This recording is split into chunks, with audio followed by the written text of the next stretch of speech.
Ada beberapa konsep yang perlu Anda ketahui terkait dengan e-procurement dan e-commerce. Yang pertama, ini Anda harus paham yang dimaksud dengan level e-business. Ya. Kita biasanya menyingkatnya dengan 5C, 5C. Ya.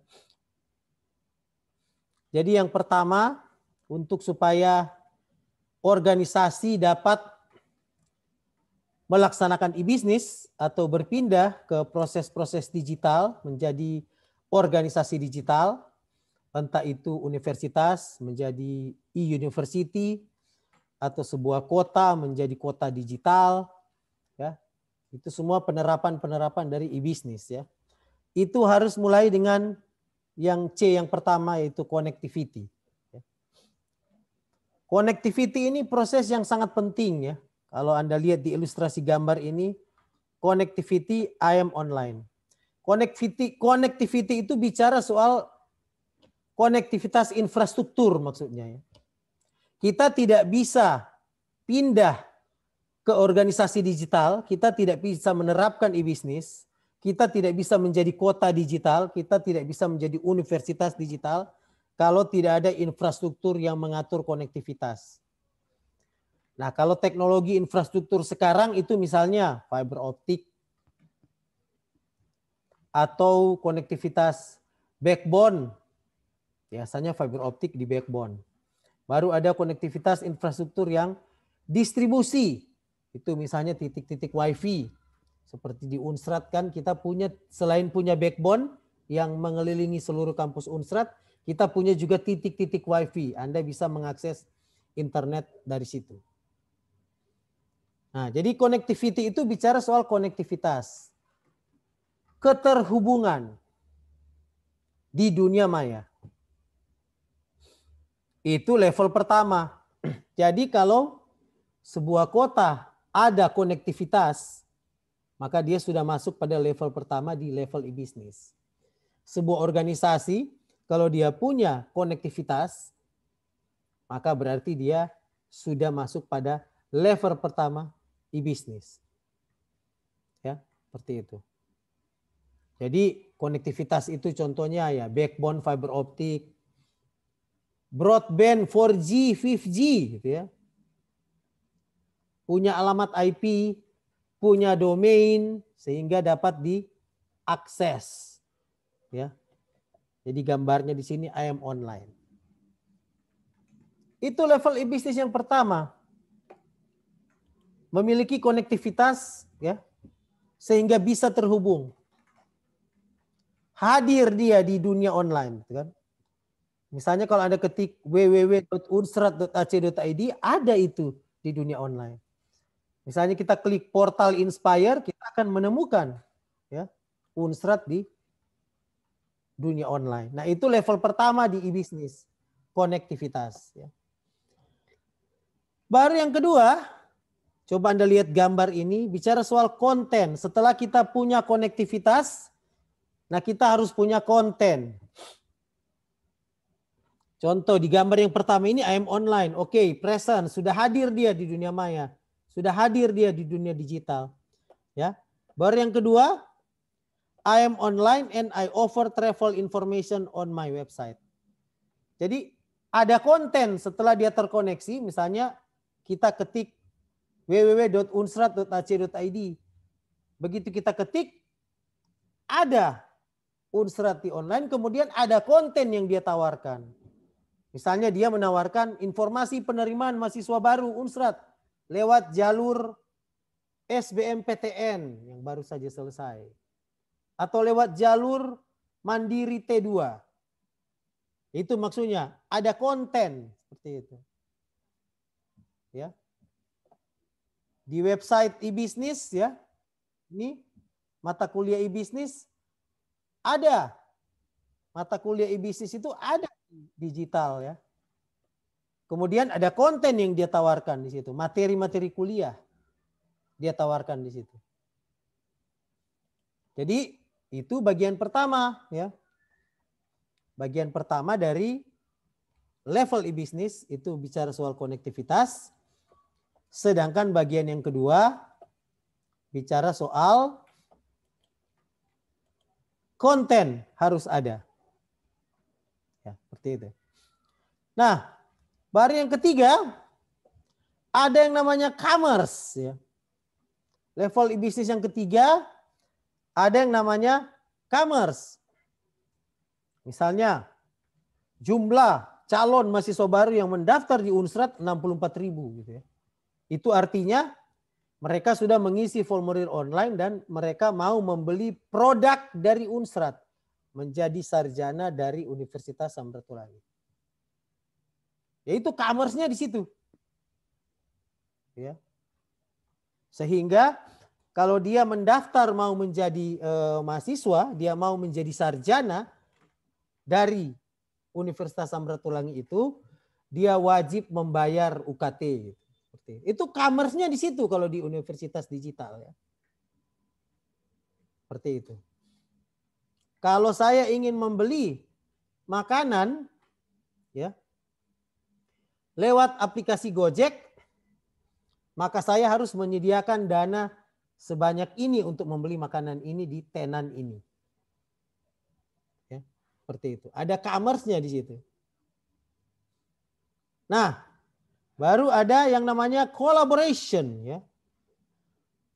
We are optimizing processes with the supplier.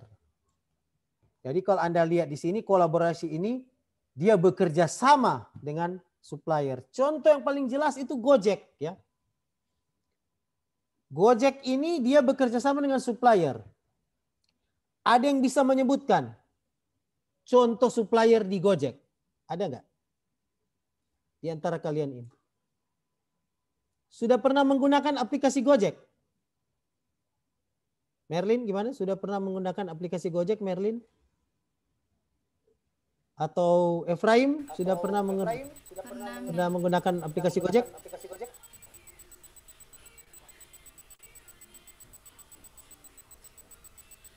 Kalau Fania pernah menggunakan aplikasi Gojek? Fania? Nah, oke. Coba Merlin dan Fania menyebutkan kira-kira supplier yang ada di Gojek apa misalnya? GoFood, Ner. GoFood nama aplikasinya. Supplier yang ada di Gojek. Kalau Anda tekan GoFood, habis itu yang Anda lakukan apa? Memilih rumah makan. Memilih rumah makan. Nah, rumah makan itu yang adalah supplier. Jadi bukan GoFood, GoFood aplikasinya itu. Selain rumah makan, apa supplier dari Gojek? Tadi kan kalau Anda tekan GoFood gitu. Kalau di GoMartner ada Indomaret. Nah, GoMart ada Indomaret. Indomaret itu supplier di Gojek. Selain Indomaret dan rumah makan, apa kira-kira supplier dari Gojek? Itulah kalau Anda tekan GoRide gimana dong itu? Kalau Anda tekan GoRide.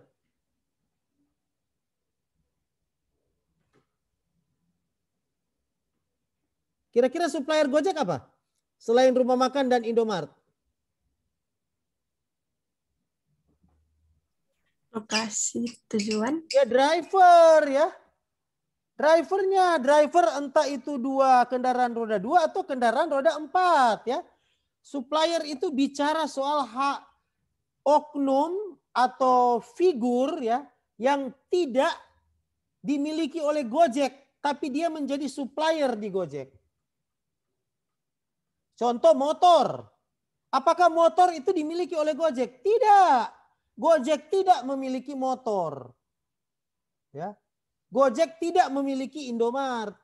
Gojek tidak memiliki rumah makan. Mereka itu adalah supplier, entitas-entitas yang di luar Gojek tapi terhubung dengan Gojek. Dan mereka menyediakan jasa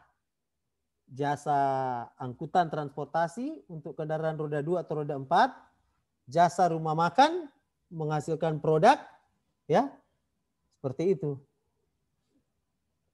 Jadi di C keempat itu bicara soal kolaborasi. Yang dimaksud dengan kolaborasi di sini adalah bicara soal hubungan antara sebuah entitas dengan entitas lain. Seperti itu. Nah, kalau commerce ya, lihat ya yang C ketiga. Commerce itu hubungan antara entitas organisasi digital dengan pengguna yang saya contohkan tadi. Misalnya kalau Anda Gojek, ya, Anda itu adalah pengguna Gojek kan? Itu commerce itu. Anda dan Gojek. Saya menggunakan aplikasi Gojek. Saya install di handphone saya, kemudian saya beli makanan dari situ. Itu commerce. Saya dan Gojek. Saya itu pengguna kan? Anda itu pengguna. Sedangkan kalau collaboration itu Gojek dengan Indomaret, ya, Gojek dengan rumah makan. Bisa paham di sini bedanya ya? Brenda, Anda bisa paham enggak di sini bedanya nih? Di commerce dan collaboration ya? Bisa paham ya bedanya ya? Paham, Ner. Itu level 3 dan level 4. Baru kemudian datang yang level 5. Komunitas. Ya. Kalau komunitas itu sekarang Anda bisa lihat di Facebook. Banyak sekali komunitas pengguna Gojek Sulawesi Utara misalnya. Ya. Kalau komunitas mahasiswa informatika Unsrat di Facebook DP nama Grup Unity. Di situ ada komunitas mahasiswa informatika Unsrat. Nah, kalau di level komunitas ini biasanya kita menceritakan pengalaman saya. Ya. Kalau komunitas pengguna Gojek ya di situ yang posting-posting bagaimana saya menggunakan sopir Gojek, barang saya ketinggalan, kemudian diamankan oleh sopir Gojek itu, atau sebaliknya sopir Gojek menculik saya, seperti itu. Ya. Itu tuh komunitas itu. Nah, kalau sebuah organisasi digital sudah ada keempat ini, kelima ini atau 5C ini, maka dia sudah bisa disebut e-business. Seperti itu. Sudah bisa disebut e-business. Oke, sekarang kita lanjut ya. Jadi pertama level e-business. Nah, di sini ada yang namanya e-pembelian atau diterapkan menjadi e-procurement versus e-commerce. Nah, kalau kita kaitkan dengan commerce dan collaboration, maka e-commerce dan e-procurement itu ada di level 3 dan level 4 dari level e-business. Level e-business ketiga itu e-commerce, melakukan penjualan kepada pengguna. Sedangkan e-procurement itu yang level keempat. Melakukan penjualan dengan supplier. Makanya di sini disebut e-pembelian. Pembelian dengan supplier itu disebut e-procurement. Ya. Pembelian dengan user atau pengguna disebut e-commerce. Jadi sebenarnya bedanya di situ e-commerce dan e-procurement. Tapi kedua-duanya itu bicara soal e-pembelian. Ya, melakukan pembelian secara online. Pembelian dengan supplier itu disebut e-procurement. Pembelian dengan user disebut e-commerce. Jadi misalnya Mner Stanley. Ya, Mner Stanley mau beli nasi goreng di warung dahsyat. Ya.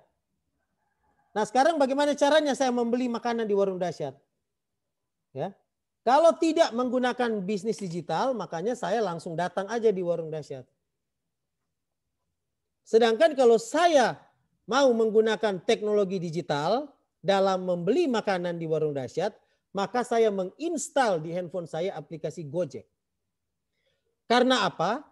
Di dalam aplikasi Gojek itu ada dua unsur ada di situ. Ada e-procurement dan ada e-commerce. Jadi saya sebagai pembeli nasi goreng di warung dahsyat itu yang namanya e-commerce. Saya search warung dahsyat.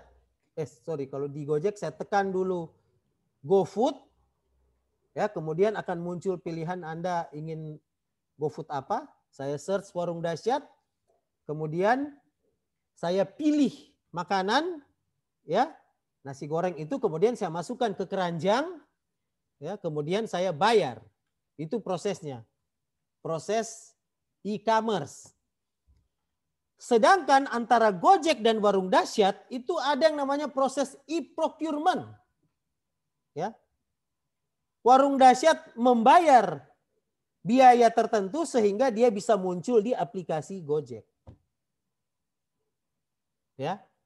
Setelah saya menekan mau beli nasi goreng di warung dahsyat, maka Gojek terkoneksi secara e-procurement dengan warung dahsyat, kemudian dia munculkan notifikasi pesanan saya sudah diterima oleh warung dahsyat. Sudah? Sesudah itu apa yang Gojek lakukan? Dia lakukan lagi proses e-procurement, dia cari driver yang mau jemput tuh makanan. Ya. Sesudah dia cari driver mau jemput tuh makanan, dia alert saya. Itu sudah e-commerce. Driver sudah ditemukan, driver sementara menuju lokasi restoran. Nah, biasanya itu akan disarankan driver mengontak user. Jadi driver kontak bisa via messenger, ya, chat messenger, atau bisa via telepon. Driver kontak si user. Nah, kemudian driver menunggu makanan, kemudian driver membayar itu makanan, ya, makanan dibayar dulu oleh driver kepada rumah makan, kemudian driver bawa ke saya bayar ke driver. Itu adalah yang namanya e-pembelian di Gojek. Melibatkan dua unsur, procurement dan commerce. Commerce itu bicara berhubungan dengan saya sebagai user, sebagai pengguna, sedangkan procurement berhubungan dengan supplier-supplier yang ada di dalam Gojek. Nah, pada contoh tadi, Nair Stanley order makanan, di situ ada procurement kepada dua supplier. Supplier pertama ada supplier rumah makan yang saya pesan. Supplier kedua adalah kendaraan atau driver yang akan menyebut makanan itu. Nah, kurang lebih gambarnya procurement dan e-commerce itu Anda bisa lihat di sini. Ya. Jadi e-business enterprise, baca dari tengah di gambar ini ya. E-business enterprise, dia berhubungan dengan customer, itu yang namanya e-commerce. E-business enterprise berhubungan dengan customer pakai platform internet. Jadi kita mesti install tuh aplikasi Gojek dan menggunakan teknologi 4G, internet itu, baru saya bisa terhubung. Terhubung dengan siapa? Terhubungan dengan Gojek. Jadi ini ada business to customer, customer to customer. Seperti itu. Nah, sedangkan EB Enterprise atau Gojek contoh tadi ya, dia terhubung dengan business partner. Atau yang kita sebut tadi di gambar di atas, supplier. Ya. Supplier atau business partner. Di mana EB Enterprise atau e-business enterprise itu terhubung dengan business partner atau supplier, itu yang disebut dengan e-procurement. Nah, teknologi yang menghubungkan mereka itu bukan internet lagi, tapi extranet. Gitu. Ya. Extranet. Di sini ada keterangan business to business. Ya. Jadi Gojek berhubungan business to business dengan Indomaret dalam aplikasi GoMart. Dalam aplikasi GoRide, Gojek berhubungan dengan business to business dengan sopir atau driver. Itu namanya e-procurement. Gojek ya terhubung dengan extranet dengan rumah makan dahsyat, business partner. Itu yang disebut dengan e-procurement. Itu business to business. Ya. Jadi e-pembelian itu ada dua macam. Ada yang namanya e-commerce, itu dengan teknologi internet menghubungkan e-business enterprise dengan customer. Ya. Contoh lagi ya. Contoh e-commerce ya. Universitas Digital Unstrat terhubungan dengan internet dengan calon mahasiswa baru. Seperti itu. Nah, Universitas Digital Unstrat itu terhubung dengan extranet dengan bisnis partner. Bisnis partner di sini siapa? Dikti, ya. Dirjen Dikti. Dirjen Pendidikan Tinggi, ya. Itu namanya e-procurement. Jadi setiap tahun begitu Anda terdaftar menjadi mahasiswa baru, bulan berikutnya biasanya data-data Anda akan dikirim ke bisnis partner Dikti. Untuk apa? Untuk didata sebagai mahasiswa Indonesia yang resmi. Itu hubungan Unstrat dengan bisnis partner, ya, business to business itu. Nah, itu dalam framework e-procurement. Sudah, so jelas ya? Customer dan business partner. Jadi kalau e-business customer itu berarti e-commerce. E-business business partner itu berarti e-procurement. Nah, di dalam e-business enterprise ada teknologi intranet, ya, yang mengatur untuk bisnis secara internal. Jadi misalnya di Gojek, ya, dia pasti ada bisnis secara internal, khusus antara Gojek dengan pegawai-pegawai di Gojek, ya, SDM Gojek. Kalau di Unstrat pembayaran gaji misalnya. Jadi pembayaran gaji itu terkoneksi dengan intranet karena yang membayar gaji dosen dan pegawai Unstrat itu kan bukan rektor tapi Kementerian Keuangan, ya. Seperti itu. Kemudian gajinya dibayar di bank. Jadi laporan gaji itu biasanya terkonek dengan intranet dengan Kementerian Keuangan. Kemudian Kementerian Keuangan menggunakan BRI, itu sudah bisnis partner. Menggunakan extranet mentransfer gaji dosen-dosen. Ya, jadi itu hubungan e-procurement dan e-commerce. Harus dipahami itu.